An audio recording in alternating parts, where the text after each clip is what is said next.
Mau tidak kamu saya ruqyah dengan ruqyahnya Rasulullah? أعوذ بالله من الشيطان الرجيم بسم الله الرحمن الرحيم الحمد لله رب العالمين الرحمن الرحيم مالك يوم الدين إياك نعبد وإياك نستعين اهدنا الصراط المستقيم صراط الذين أنعمت عليهم غير المغضوب عليهم ولا الضالين.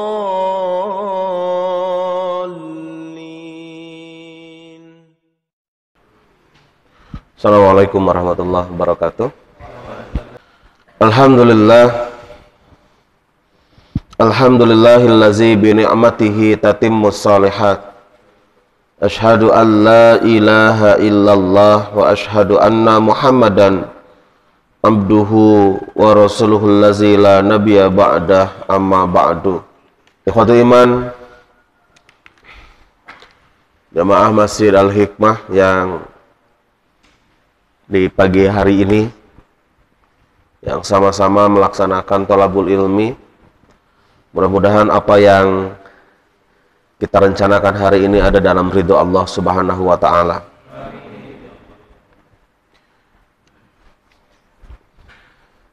Kalau kita lihat sampai hari ini kondisi pandemi, sebagian mengatakan sudah melandai katanya.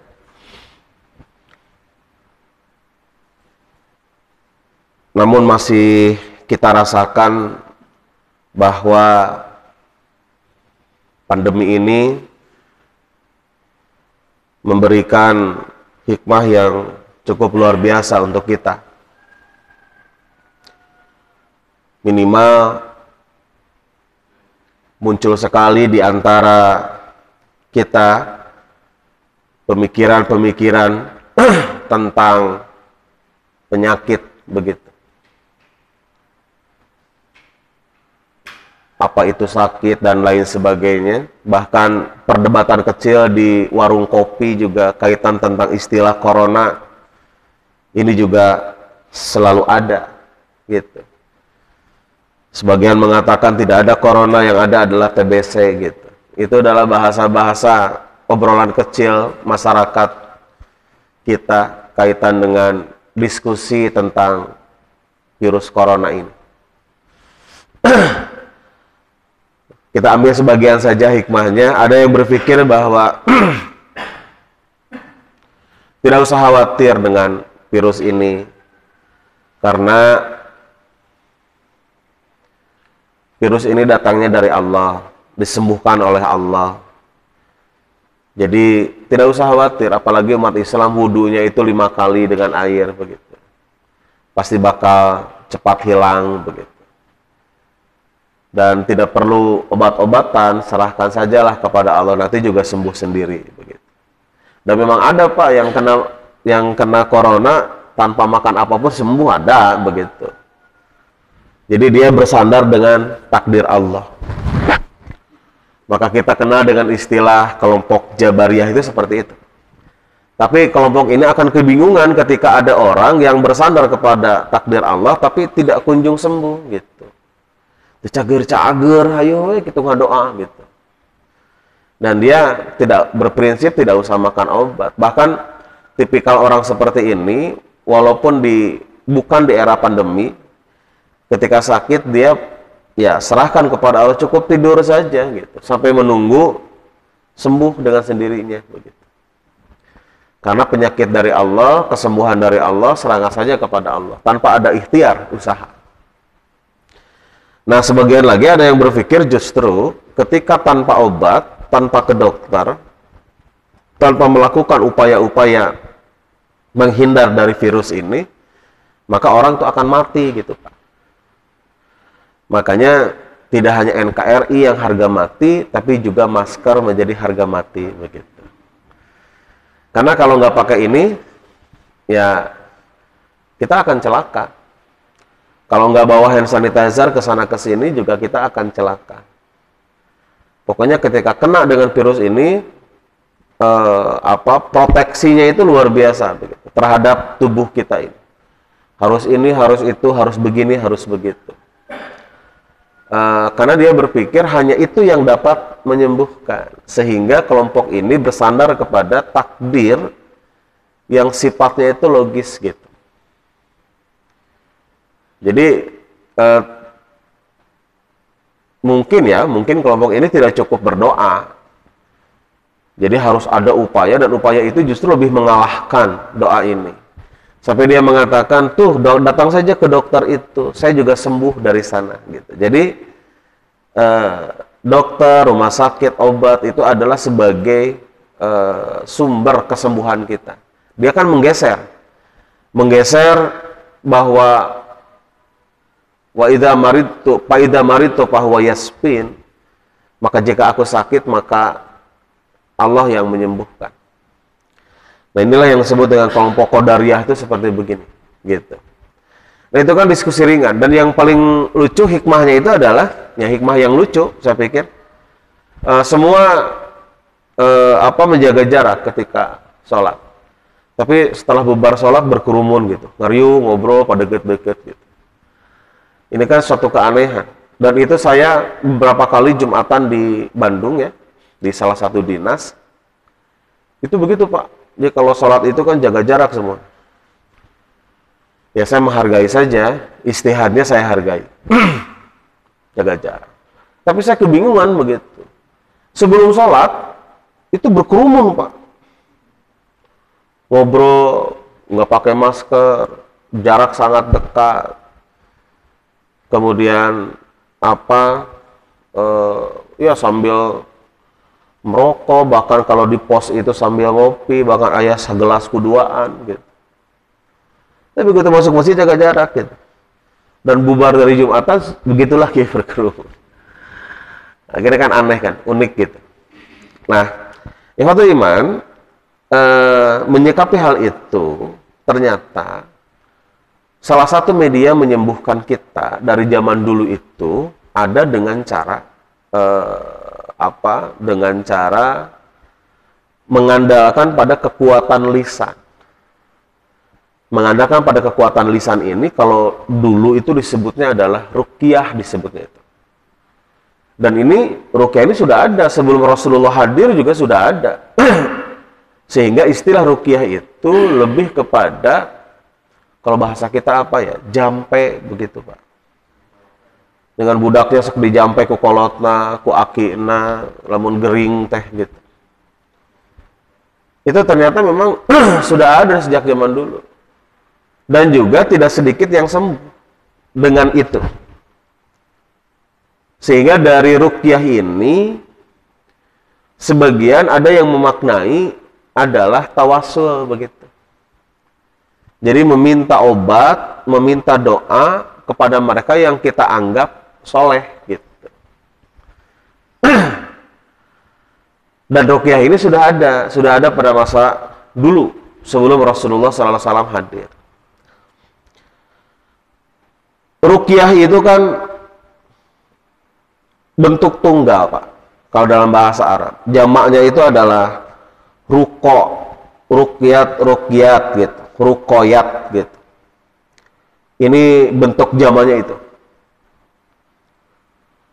Dan artinya, arti dari ruqa gitu, itu maknanya adalah berlindung. Atau bisa disebut dengan terkenal.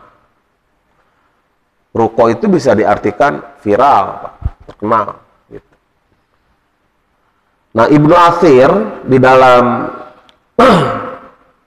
Lisanul Arab memberikan komentar bahwa ruqyah itu adalah memohon perlindungan kepada Allah dari segala macam penyakit, di antaranya demam.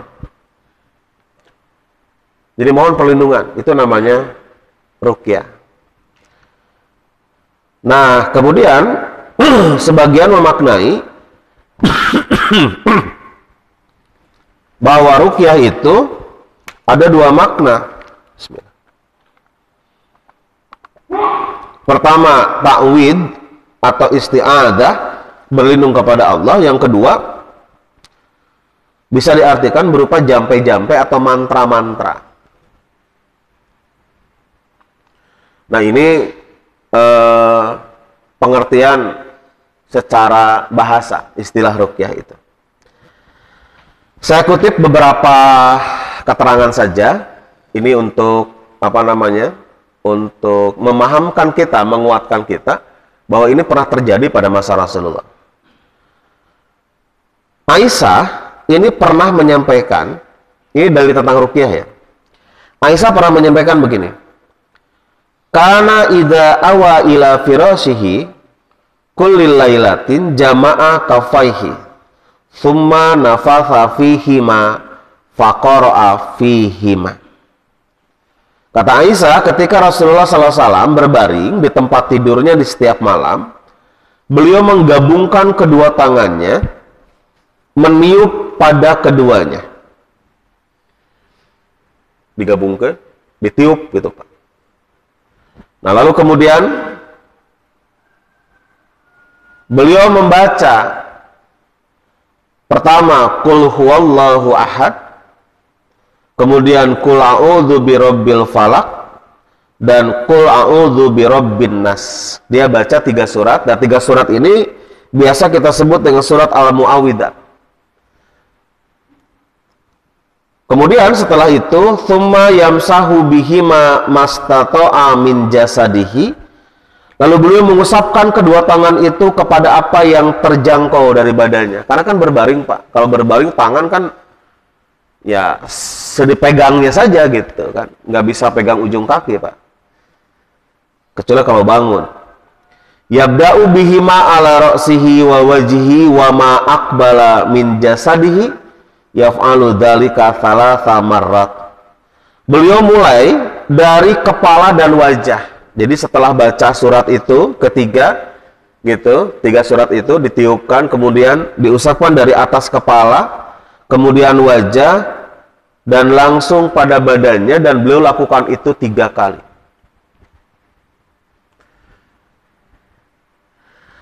Pak, kalau seperti ini, kalau tidak ada dilalah atau dalil pernyataan lain yang menjelaskan apa maksudnya, maka jangan repot-repot menafsirkan ke sana ke sini. Oh, berarti kan ini supaya terlindung dari setan, supaya terlindung dari sana sini dan lain sebagainya. Jadi tidak perlu capek menafsirkan itu. Sudah begitu saja polanya. Supaya ringan maksudnya. Dan kenapa harus 3 surat itu? Kenapa tidak surat Al-Kahfi misalnya begitu? Ya yang diajarkan surat ini 3 gitu. Gitu. Dan kata Aisyah bahkan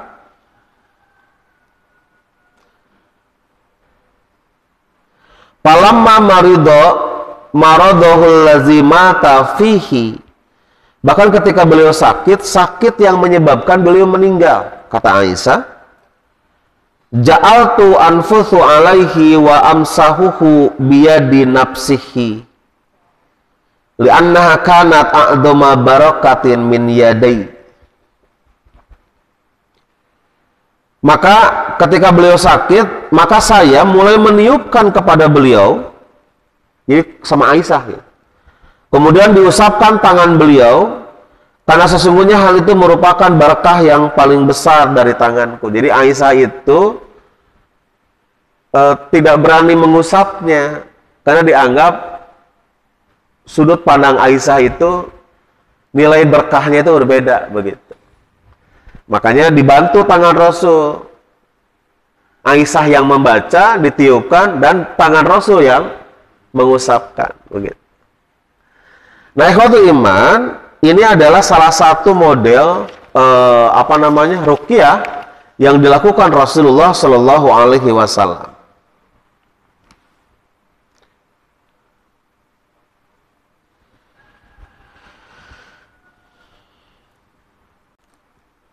An Abdul Aziz, ada hadis disampaikan oleh Abdul Aziz.